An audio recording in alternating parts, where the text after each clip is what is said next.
শনিবার মধ্যরাতে ভেনেজুয়েলার রাজধানী কারাকাস থেকে সস্ত্রীক আটক হন দেশটির প্রেসিডেন্ট নিকোলাস মাদুরো। তার আগে কারাকাসে বিমান হামলা চালায় যুক্তরাষ্ট্র।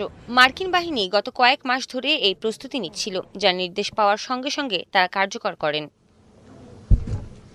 মার্কিন জয়েন্ট চিফ অব স্টাফের চেয়ারম্যান ড্যান কেইন এক সংবাদ সম্মেলনে জানান, মাদুরো ছিলেন একটি সুরক্ষিত ঘাঁটিতে। তাকে ধরতে হেলিকপ্টার পাঠানো হয়। এই হেলিকপ্টার যেন নির্বিঘ্নে যেতে পারে সেজন্য অভিযান স্থলে মোতায়েন করা হয় ১৫০টি যুদ্ধ বিমান। এই বিমানগুলো ভেনেজুয়েলার আকাশ প্রতিরক্ষা ব্যবস্থা লক্ষ্য করে ব্যাপক হামলা চালিয়ে সেগুলো অকার্যকর করে দেয়। এরপর নির্বিঘ্নে হেলিকপ্টার মাদুরোর অবস্থান স্থলে যায়। ওই সময় একটি হেলিকপ্টার লক্ষ্য করে হামলা চালাতে সমর্থ হয় ভেনেজুয়েলার সেনারা, কিন্তু হেলিকপ্টারটি ক্ষতিগ্রস্ত হয়নি এবং এটি উড়তে সক্ষম ছিল। ড্যান কেইন আরও বলেন, মার্কিন বাহিনী ও সামরিক কর্মকর্তাদের বিশেষ দলটি রাত ২টা ১ মিনিটে কারাকাসে মাদুরোর অবস্থান স্থলে গিয়ে পৌঁছায়।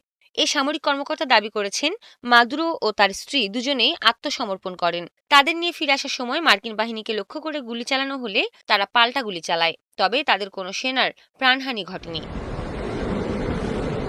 দুর্ধর্ষ এ অভিযান শেষে ভোর ৪টা ২৯ মিনিটের মধ্যে মাদুরোকে বহনকারী দলটি সমুদ্র সীমায় পৌঁছে যায় বলে জানিয়েছেন Dan Kane.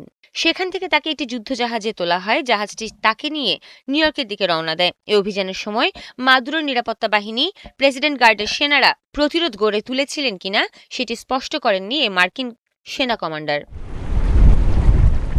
President Donald Trump অবশ্য দাবি করেছেন, মাদুরো একটি সেফ রুমে প্রবেশের চেষ্টা করেছিলেন, কিন্তু তিনি তা পারেননি।